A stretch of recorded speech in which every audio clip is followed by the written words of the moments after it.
నీ చెల్లెళ్ళు నేను రాష్ట్రంలో కోరుకున్నారు, మాకు రక్షణ కల్పించండి జగన్మోహన్ రెడ్డి గారిని గురించని.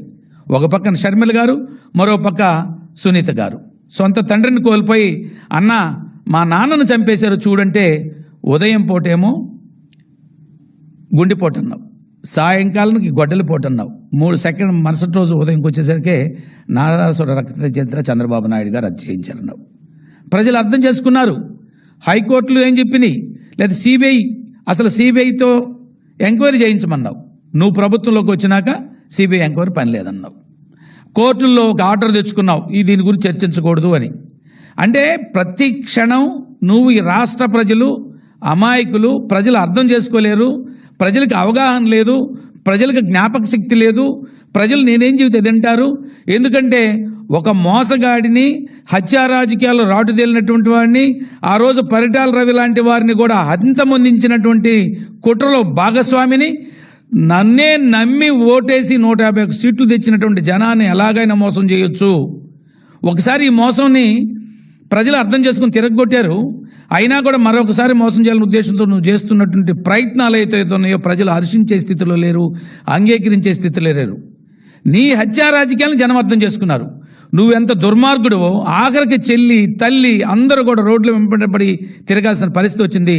నీ నుంచి రక్షణ వాళ్ళు కోరుకుంటున్నారు. ఇవాళ నిన్ను అంతమొందించాల్సిన అవసరం తెలుగుదేశం ప్రభుత్వానికి కానీ ఈ కూటమికి కానీ ఎటువంటి పరిస్థితి లేదు, ఆలోచన లేదు. ఆలోచన చేసే తీరిక కూడా ఇవాళ అధినాయకుడు చంద్రబాబు నాయుడు గారికి లేదు. కారణం ఆయన చూస్తున్నారు ఈ రాష్ట్రంలో ఏం జరుగుతుందో. రాత్రంతా నిర్విరామంగా ఈ అధికారులతోటి, పోలీస్ అధికారులు, కలెక్టర్లతో, ఆఫీసులతో రివ్యూలు చేస్తూ రాష్ట్రాన్ని ఎలా గాడిన పెట్టాలి, ధ్వంసమైన ఆంధ్రప్రదేశ్ని ఎలా ముందుకు తీసుకెళ్ళాలి. ఒక పక్క హత్యా రాజకీయాల్లో రాష్ట్రం అల్లకల్లోలమైంది. గంజాయి రాష్ట్రంగా, గంజా హబ్గా ఆంధ్రప్రదేశ్ భారతదేశంలోనే ఒక గంజా హబ్గా మిగిలిపోయినటువంటిది. లేకపోతే ఈ యొక్క చీప్ లిక్కర్ తోటి ప్రజల జీవితం చెలగాటాడావు. అనేక మంది రాజకీయ నాయకుల్ని జైల్లో తోసేసావు, అనేక మందిని చంపించావు. తోట చంద్ర అయినటువంటి పల్నాడులో జై జగన్ అనలేదని జై చంద్రబాబు నాయుడు గారు అన్నని గొంతు కోయించినటువంటి సంఘటన కాదా? గతంలో మాచర్లో జరిగిన సంఘటన, ఒక హత్యను పురస్కరించుకొని మా తెలుగుదేశం పార్టీ నాయకులు పోతే వాళ్ళ కారులతో ధ్వంసం చేసి వాళ్ళందరినీ రాక్షసంగా హింసించినటువంటి దాఖలా మీది కాదా?